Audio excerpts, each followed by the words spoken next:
ডান দিকে বা পিছনে দেখতে পাচ্ছেন এই যে পাহাড়টি, এই পাহাড়টির নাম হচ্ছে জাবালে নূর। অর্থাৎ আল্লাহ নবী সাল্লাল্লাহু আলাইহি ওয়াসাল্লাম নবুয়তি পাওয়ার আগে এই পাহাড়ের গুহাতে, যেটা হীরা গুহা নামে পরিচিত, এই পাহাড়ের গুহাতে তিনি আল্লাহর ধ্যানে মগ্ন থাকতেন। ওয়া রাহমাতুল্লাহি ওয়া বারাকাতুহু। আলহামদুলিল্লাহ, এখন আমরা গত দুদিন আগে মক্কায় চলে এসেছি। এখানে এসে উমরার কাজ সম্পূর্ণ করার পরে আমরা বিভিন্ন জায়গায় জিয়ারতের উদ্দেশ্যে বার হয়েছি। আজকে জিয়ারতের প্রথম দিনে আপনাদেরকে দেখানো হচ্ছে এই যে আমাদের ডান দিকে বা পিছনে দেখতে পাচ্ছেন এই যে পাহাড়টি, এই পাহাড়টির নাম হচ্ছে জাবালে নূর। অর্থাৎ আল্লাহ নবী সাল্লাল্লাহু আলাইহি ওয়াসাল্লাম নবুয়তি পাওয়ার আগে এই পাহাড়ের গুহাতে, যেটা হীরা গুহা নামে পরিচিত, এই পাহাড়ের গুহাতে তিনি আল্লাহর ধ্যানে মগ্ন থাকতেন। হঠাৎ করে জিবরিল আমিন আলাইহিস সালামের আগমন এসে আল্লাহ নবী সাল্লাল্লাহু আলাইহি ওয়াসাল্লামকে বলেছিলেন, ইকরা, আপনি পড়ুন। আল্লাহ নবী সাল্লাল্লাহু আলাইহি ওয়াসাল্লাম বলেছিলেন যে আমি পড়তে জানি না। যখন 2-3 বার কথা বললেন, তখন জিবরিল আমিন আল্লাহ নবী সাল্লাল্লাহু আলাইহি ওয়াসাল্লামের সিনাতে ধরে চাপ দিলেন। যখন চাপ দিলেন তখন আল্লাহ নবী সাল্লাল্লাহু আলাইহি ওয়াসাল্লাম বলছেন, ইকরা বিসমি রাব্বিকাল্লাযী খলাক। এই সূরাটির 5টি আয়াত অবতীর্ণ করা হলো। আল্লাহ নবী সাল্লাল্লাহু আলাইহি ওয়াসাল্লাম এই পাহাড়ে বা এই গুহাতে থাকা অবস্থাতে আম্মাজান খাদিজাতুল কুবরা রাদিয়াল্লাহু তাআলা আনহা, উনি এই পাহাড়ে প্রতিনিয়ত বেঈমান মুশরিকদের চোখের আড়ালে এবং তাদের শত্রুদের গোপন করে নিজে সাবধানতা অবলম্বন করে আল্লাহ নবী সাল্লাল্লাহু আলাইহি ওয়াসাল্লামের খাবার এখানে পৌঁছে দিতেন।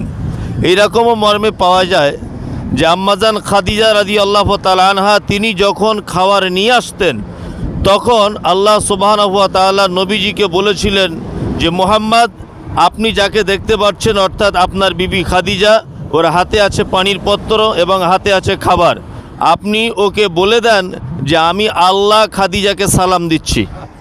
সুবহানাল্লাহ। এইরকম একজন সাংঘাতিক মহিলা, যে মহিলা সম্পর্কে বলা হয়েছে আল্লাহ নবী সাল্লাল্লাহু আলাইহি ওয়াসাল্লাম বলেছেন, পৃথিবীতে প্রত্যেক নারী পুরুষের উচিত 4 জন মহিলার জীবনী জেনে নেওয়া। 1 নম্বর হচ্ছে ফাতেমা বিনতে মুহাম্মদ, খাদিজাত বিনতে খুয়াইলিদিন, আর একটা হচ্ছে ফেরাউনের স্ত্রী, তার নাম আসিয়া, আর একজন হচ্ছে আয়েশা বিনতে আবি বকর। আল্লাহ নবী সাল্লাল্লাহু আলাইহি ওয়াসাল্লাম পৃথিবীর 4 জন আল্লাহওয়ালী নারীর জীবনী জানতে বলেছেন। তার মধ্যে একজন হচ্ছে আম্মাজান খাদিজাতুল কুবরা রাদিয়াল্লাহু তাআলা আনহা। এই পাহাড় আমরা যদি এখন পুরুষ মানুষেরা এই হেঁটে হেঁটে হেঁটে হেঁটে যাই, তাহলে মিনিমাম উঠতে টাইম লাগবে 2 থেকে 2.5 ঘন্টা। এতটা পাহাড়ের রাস্তা, আবার নিচে নামতে এত সময় লাগবে।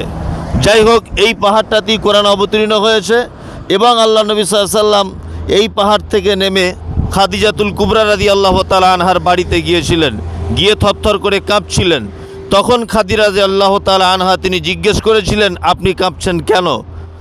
তখন আল্লাহ নবী সাল্লাল্লাহু আলাইহি ওয়াসাল্লাম জিবরিলের বর্ণনা দিলেন। তখন খাদিজাতুল কুবরা রাদিয়াল্লাহু তাআলা আনহা তিনি বলেছিলেন এই কথাটি যে আপনাকে কখনো কোনো শত্রু ক্ষতি করতে পারে না, আপনাকে কোনো দিন কোনো মানুষ অপদস্থ করতে পারে না, কারণ আপনি এতিমদের পাশে থাকেন, আপনি দুস্থদের পাশে থাকেন, আপনি বিধবাদের পাশে থাকেন, আপনি আত্মীয়তার সম্পর্ক বজায় রাখেন। এই কারণে আপনার কোনো রকমের কেউ ক্ষতি করতে পারবে না। আল্লাহ নবী সাল্লাল্লাহু আলাইহি ওয়াসাল্লাম বাড়িতে যাবার সাথে সাথেই খাদিজাকে কথা বলেছিলেন, জাম্বিলুনি, খাদিজা তুমি আমাকে একটা চাদর পরিয়ে দাও বা কম্বল গায়ে জড়িয়ে দাও। এই আয়াত লক্ষ্য বুঝিয়ে দেয় যে এইখানে আল্লাহ নবী সাল্লাল্লাহু আলাইহি ওয়াসাল্লাম কোরআন অবতীর্ণকালে যে ভয় পেয়েছিলেন, এই সেই পাহাড় যেখানে আমাদের পক্ষে যাওয়া একেবারেই কষ্টকর ব্যাপার, যাওয়া যাবে না। তবে সৌদির গভর্নমেন্ট রাস্তা তৈরি করছেন, আলহামদুলিল্লাহ রাস্তা হয়ে গেলে ওখানে হয়তো কোনো দিন পৌঁছাবো। তারপরেও এখানে অনেক মানুষ উপর থেকে দেখা যাচ্ছে পাখির মতো, নিচে থেকে দেখতে পাওয়া যাচ্ছে ছোট্ট পাখির মতো, কিন্তু ওগুলো মানুষ। কিছু যুবক ছেলে তারা পৌঁছে গেছে, হয়তো আমরা পৌঁছাতে পারছি না। যাই হোক, এই পর্যন্ত ভিডিও। আমাদের সাথে আছেন আমাদের আব্দুল করিম ভাই, ইনি আজকের আমাদের মুআল্লিম। তারপরেও আমরা এতগুলো মানুষ, আরও অনেক প্রায় 50 জনের কাছাকাছি মানুষ নাকি আমরা টোটাল এসেছি। সকলেই দোয়া করবেন আল্লাহ যেন আমাদের সফরকে আসান করে। সুবহানাকাল্লাহুম্মা বিহামদিকা আশহাদু আল্লা ইলাহা ইল্লা আনতা আস্তাগফিরুকা ওয়া আতুবু ইলাইক। আসসালামু আলাইকুম ওয়া রাহমাতুল্লাহ।